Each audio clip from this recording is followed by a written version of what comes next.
Hey guys, we are moving forward in the book of First Peter this week. We're still in chapter 1. We'll be in verse 13 through the end of the chapter, which is verse 25.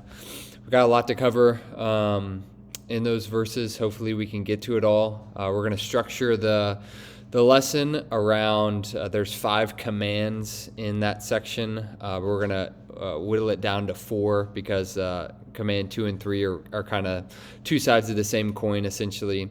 So we'll go through those 4 commands as the structure for how we get through the morning, and then you guys just have a question or two on each of those commands. So the commands in this section are: set your hope fully on the grace that's going to be revealed to you at Christ's second coming. Be holy as I am holy. Conduct yourselves with fear throughout your time in exile, and love one another earnestly. So those are the things we'll be walking through. Your first question is, how do you think we go about preparing our minds for action? That's the start of verse 13. It says, preparing your minds for action and being sober-minded, set your hope fully on the grace that is to be revealed to you at the revelation of Jesus Christ. And so we won't touch on this much in the lesson. I'll give a quick nod to how Peter seems to emphasize the life of our mind in connection with how we set our hope on Christ's second coming. And you guys are just going to explore a little bit about what does that mean? What does it mean to prepare our minds for action in relation to setting our hope on Christ's return? I've got a couple ideas for you there. I think a lot of it is just about our minds constantly being active and reminding ourselves of that Christ is coming back, the seriousness of our lives and our faith, and not allowing our minds to get bogged down or distracted by what's going on in the world around us, to where we would live a life that doesn't accurately reflect the seriousness of Christ coming again and salvation and judgment that will happen at that time. So that's part of it. Another is just a continual reminder to our kids about engaging their minds in these eternal realities throughout the week, not just having this be something that happens on a Sunday.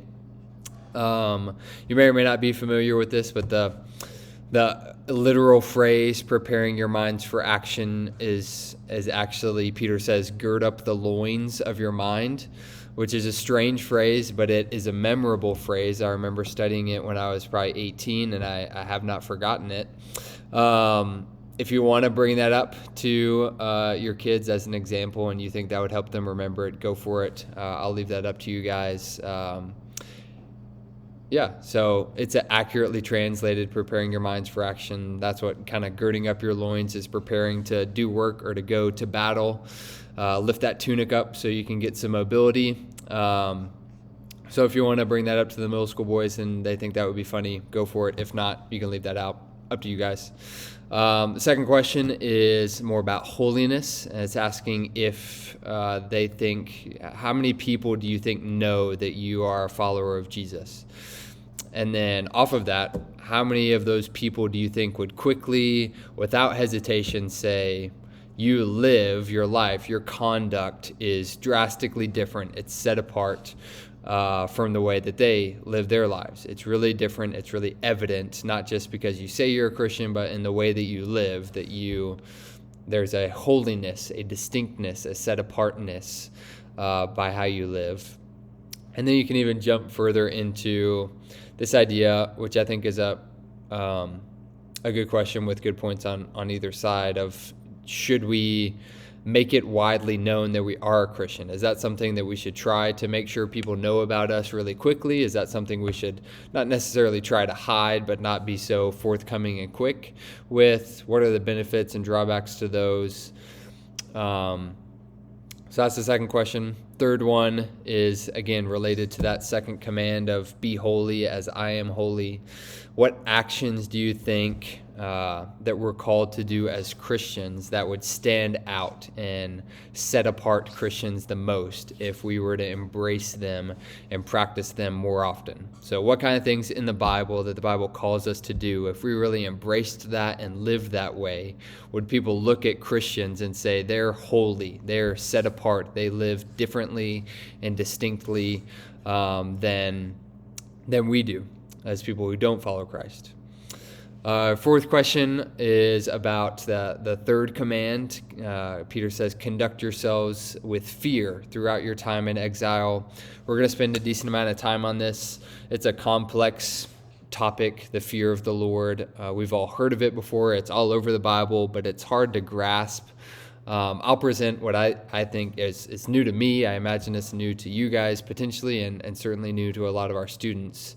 Kind of a new aspect of this holy, godly fear that we should have as Christians, and frame it more as a fear of forsaking the Lord, a fear of running from the Lord, that because of the value that God holds and the infinite worth of our salvation, if we recognize how precious of a gift that is, there will come along with that a natural fear of losing that, of running away from that, and how the Bible often connects this idea of we fear God because of how good God is. We fear God because of how good God is, and kind of changing this mindset that a godly Christian fear is not mostly focused on punishment and hell and things of that nature. It's mostly a fear of forsaking the fountain of living waters, this eternal, satisfactory God that we have, a fear that we might run from him, that we might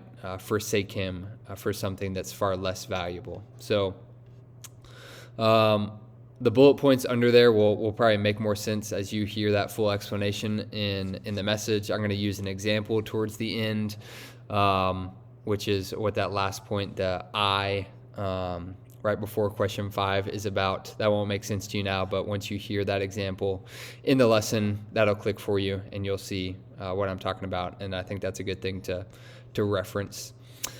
Last question 5 is connecting to that last command, love one another earnestly.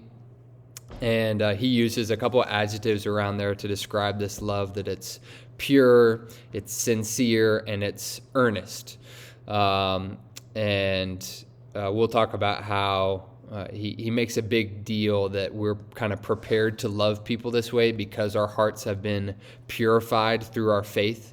Because of our faith, we're now kind of freed and opened up to love people in a way that's sincere and earnest and pure. And so we'll talk about that in the lesson. You're going to ask, how can we love people in a way that's insincere and hypocritical and impure, and it lacks a seriousness and an earnestness to it?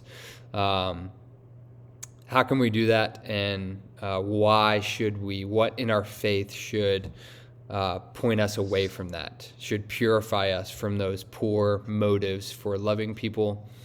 I've got a few examples for you down below. I'm sure you and hopefully students as well can come up with some good both examples of that and reasons why our faith should point us in the opposite direction. So pretty simple discussion group for you guys this week. The lesson may go a little longer than usual, so you might have slightly less time. So it's good. Try to keep it at a lower length of questions for you guys. Let me know if you have any questions. I'll see you guys on Sunday. Thanks for what you do.